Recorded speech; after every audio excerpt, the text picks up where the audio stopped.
There's a moment almost every trader hits, usually somewhere between month 4 and month 14, where a very specific thought shows up.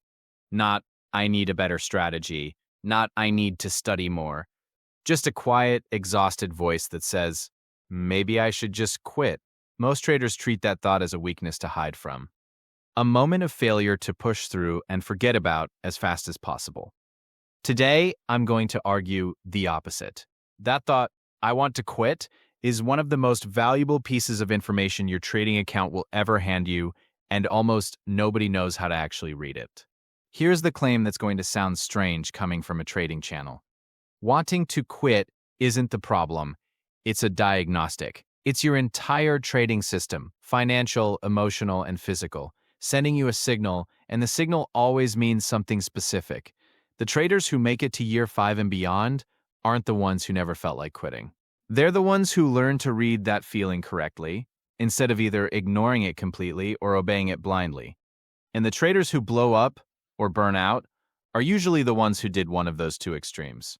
You already know this feeling. You've had the stretch where 3 losses in a row turned into a full week of losses.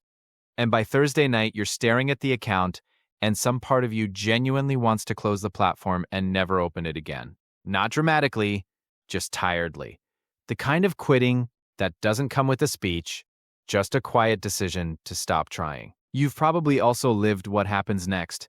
Either you ignore the feeling completely, force yourself back to the charts the next morning with gritted teeth, take a revenge trade to prove something to yourself, and make the week worse. Or you actually do quit for a while, walk away for 2 months, come back eventually anyway because trading never really left your head, and repeat the exact same cycle 6 months later with nothing having changed. Either path leaves you in the same place, no clearer about what the feeling was actually trying to tell you.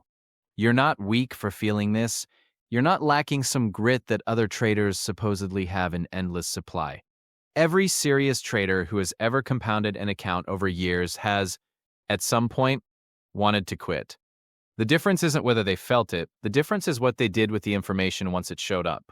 It's not your discipline, it's not your mental toughness. At least not directly. The real issue is that I want to quit is actually 4 or 5 completely different signals wearing the exact same disguise. And if you respond to all of them the same way, you'll get it right by accident sometimes and catastrophically wrong other times. The 95% hear, I want to quit, and either suppress it or surrender to it. The 5% have learned to stop and ask a much more useful question first. Quit from what exactly, and why right now, specifically? Let me introduce you to 2 traders. Call them Jason and Priya. Jason had been trading for about 10 months when the feeling hit hard. He'd had a brutal 6 weeks, a losing streak that ate into savings he'd told himself he wouldn't touch, and every single session felt like dragging himself somewhere he didn't want to go. One night, he sat down, opened his laptop, and genuinely meant to close his account for good. But instead of closing it, almost on impulse, he did something different. He wrote down in plain language exactly why he wanted to quit. What came out on the page surprised him. It wasn't really about the strategy. When he read back what he'd written, the actual sentences were things like, I'm exhausted. I haven't slept properly in 3 weeks. I've been trading through my lunch break and skipping meals. And I feel like I have to check the charts every 20 minutes or something. Bad will happen. Nowhere in what he wrote did it say, my edge doesn't work, or this strategy is fundamentally broken. It said, over and over in different words, that a human being had run himself completely into the ground. Jason didn't quit trading. He quit something much more specific. The version of trading he'd been doing, which involved checking charts compulsively, skipping sleep, and treating every session like an emergency. He took 4 actual days completely off. No charts, no watching, nothing. Then, he came back with a much smaller position size and a rule that he wouldn't look at the account more than twice a day. The urge to quit entirely never came back in that intensity again, because the thing that had actually needed to end wasn't the trading. It was the way he'd been doing it. Now, Priya had been trading for about 2 years, profitable overall, but the last 4 months had been quietly, persistently draining in a different way. There wasn't a dramatic losing streak. The account was roughly flat, but every single session felt like effort with no payoff, and the I want to quit thought had become a near daily visitor. Low grade, but constant. Priya, like Jason, sat down and wrote it out. But what came out on her page was different. Her sentences were things like, I don't actually enjoy this anymore. I've been doing this because I already invested 2 years into it, not because I want to keep going, and I think I've been afraid to admit that the excitement is gone. Priya's version of I want to quit wasn't a burnout signal asking for rest. It was a genuine values signal telling her that the activity itself had stopped meaning anything to her independent of whether it made money. She took the feeling seriously in a completely different direction than Jason.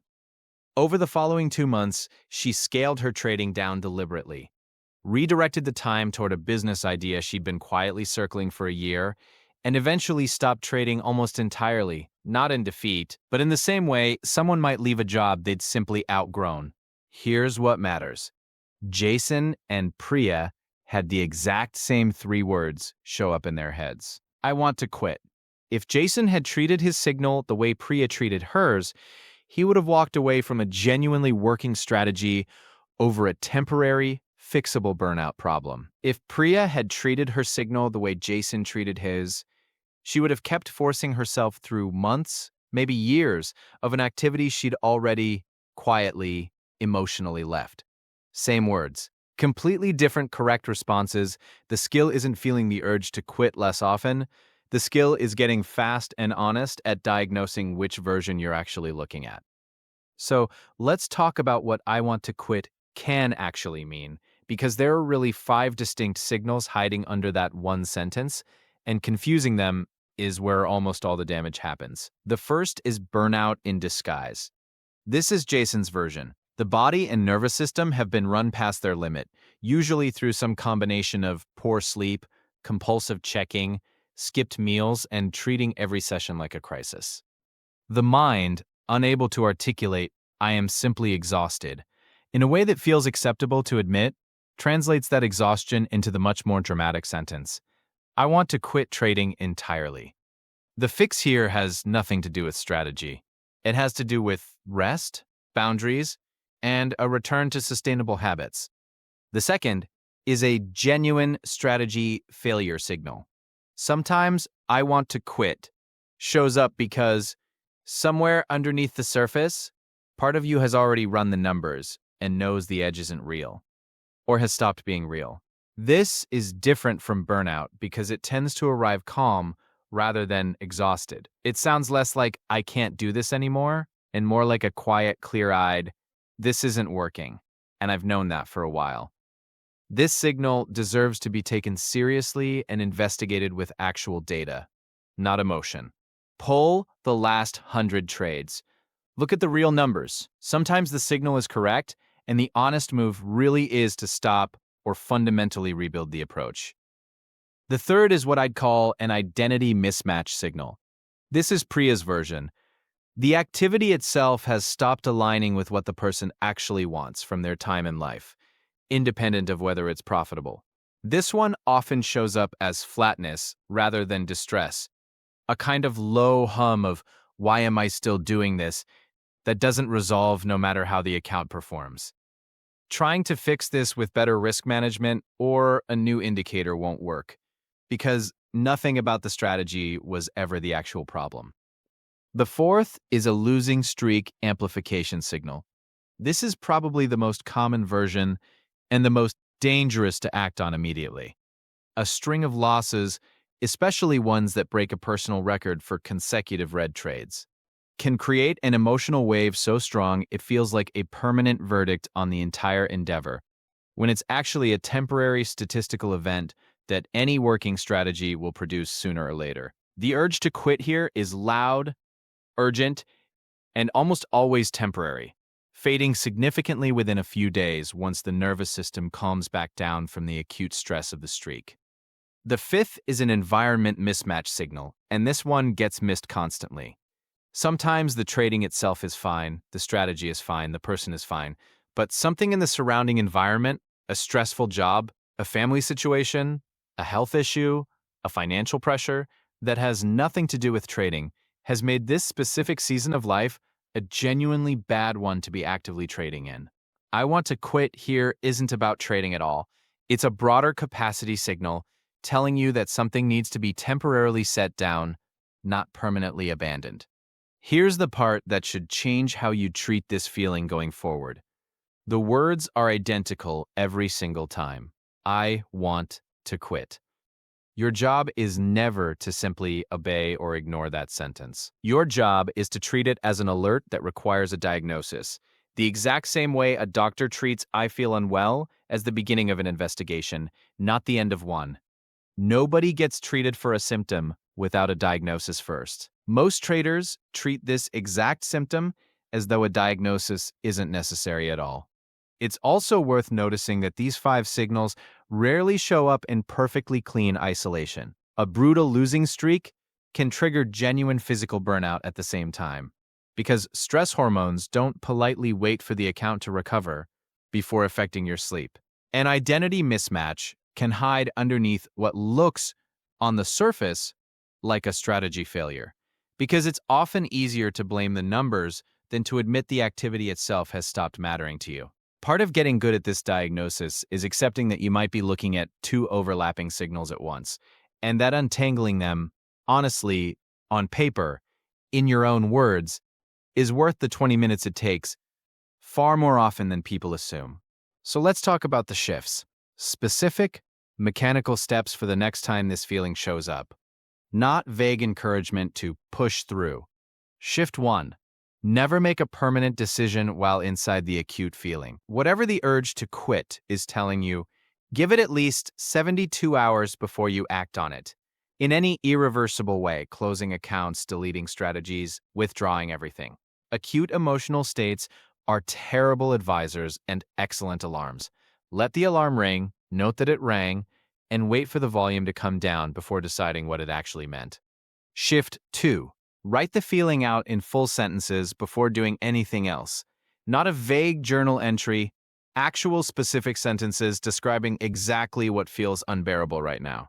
The words you use will usually tell you almost immediately which of the 5 signals you're actually dealing with. Burnout language sounds physical and exhausted. Strategy failure language sounds calm and specific about numbers. Identity mismatch language sounds flat and existential. Losing streak language sounds urgent and dramatic. Environment mismatch language usually mentions something outside of trading entirely. Shift 3. For anything that looks like burnout, treat the fix as physical before it's strategic. Sleep, meals, movement, and a hard limit on how often you're allowed to check the account. Don't touch your strategy at all until these basics have been restored for at least a week or 2. Most traders try to fix exhaustion with the new trading system. Exhaustion isn't a strategy problem, and no strategy change will resolve it. Shift 4. For anything that looks like a genuine strategy failure, go get the actual data before making any decision. Pull your real trade history. Calculate your real win rate and risk reward over a meaningful sample, not just the recent losing stretch. If the numbers genuinely show the edge has degraded or was never there, respect that finding, because ignoring real data out of stubbornness is exactly how traders keep bad strategies alive for years past their expiration date. Shift 5. For anything that looks like an identity mismatch, ask yourself a single honest question. If this had made exactly the same amount of money every year, would I still want to be doing it? If the honest answer is no, that's not a failure of discipline. That's just information about what you actually want your time to look like. And there's no shame in redirecting it. Shift 6. For a losing streak, separate the emotional verdict from the statistical reality. Ask what your actual expected losing streak length is, given your win rate, over a large enough sample.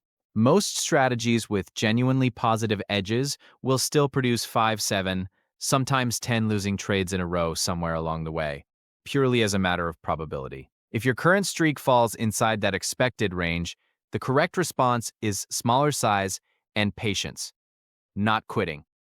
Shift 7. For an environment mismatch, give yourself explicit permission to pause without framing it as failure. Set a defined, calendar-based break, not an open-ended, I'll come back when I feel like it, which tends to either never happen or happen too soon. A 2-week pause with a specific return date on the calendar treats the signal with respect without letting it quietly become a permanent, undecided exit. Shift 8. Keep a simple running log of every time the urge to quit shows up, alongside which of the 5 signals it actually turned out to be once you investigated. Over months, this log becomes genuinely useful because most people discover they have a personal pattern. Some traders find that 80% of their quitting urges turn out to be burnout. Others find theirs are almost always losing streak amplification. Once you know your own personal pattern, you can diagnose future instances faster because you're no longer starting from zero every time the feeling shows up. You're pattern matching against your own documented history. This is where the identity shift happens, and it's bigger than any single decision. Most traders think their job is to push through every difficult feeling, treating any urge to stop as a test of willpower to be defeated through sheer stubbornness.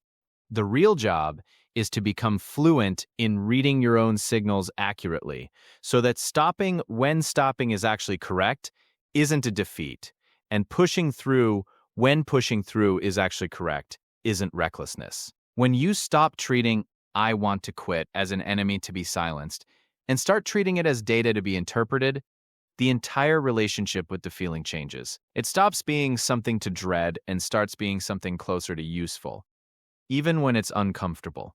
There's a version of you who feels the urge to quit, immediately shoves it down, and forces another session through gritted teeth, sometimes correctly overriding a temporary losing streak panic, and sometimes incorrectly ignoring a genuine burnout or strategy failure signal that badly needed attention. And there's a version of you who pauses for even just a day, writes down what's actually happening in plain language, and responds to the specific signal rather than the generic sentence. The second version makes fewer catastrophic mistakes in both directions. Not because they feel the urge to quit less, but because they've stopped treating every instance of it as identical. Now, let's talk about the boring truth, because this is the part nobody wants to hear. Wanting to quit is not a sign that you're not cut out for this. It shows up at some point in almost every single trader who has ever gone on to build something durable. The traders who never once considered quitting usually aren't the disciplined ones. They're often the ones who haven't yet been tested by a real losing streak, a real bout of burnout, or a real moment of honest reflection about what they actually want. The feeling isn't rare. What's rare is knowing what to do with it once it arrives. Think about a smoke detector in a house. It doesn't distinguish on its own between burnt toast and an actual house fire. It just makes the same loud, urgent noise either way, because its job is simply to alert, not to diagnose. A homeowner who rips the batteries out every time it goes off, annoyed at the noise, eventually misses the one time it was warning about something real. A homeowner who panics and evacuates the house every single time it beeps, even for toast, ends up exhausted and desensitized within a month. The correct response, every time, is the same 2-step process. Notice the alarm, then go check what actually triggered it. "I want to quit" works exactly the same way. It's not wrong to hear it. It's wrong to respond to it without ever checking what set it off. So let's go back to Jason and Priya. Jason, roughly 2 years later, is still trading, smaller, calmer, with strict limits on how often he checks his charts. The urge to quit still occasionally visits, usually during genuinely tired weeks. But he's learned to recognize the specific flavor of it almost immediately now, and it no longer carries the same terrifying weight it used to.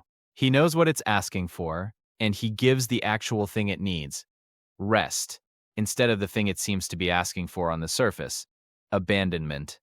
Priya, meanwhile, hasn't opened a trading platform in over a year. She doesn't describe this as quitting or failing or giving up. She describes it simply as having listened to an honest signal about what she actually wanted and having acted on it before years more of her time went into something that had already stopped meaning anything to her. Neither of them handled the exact same 3 words the same way, and both of them, in their own direction, got it right. Here's the choice in front of you, and it's genuinely this simple. You can keep treating I want to quit as either an enemy to silence through brute stubbornness or a verdict to obey without question the moment it shows up. Or you can start treating it the way it actually deserves to be treated, as an alarm that means something specific every single time, worth pausing for, worth investigating honestly before you decide whether the correct response is rest, a rebuild, a redirection, patience, or genuinely an ending. The traders who are still standing in 10 years aren't the ones who never wanted to quit. They're the ones who got good at asking what the feeling was actually trying to tell them every single time it showed up. Instead of assuming they already knew,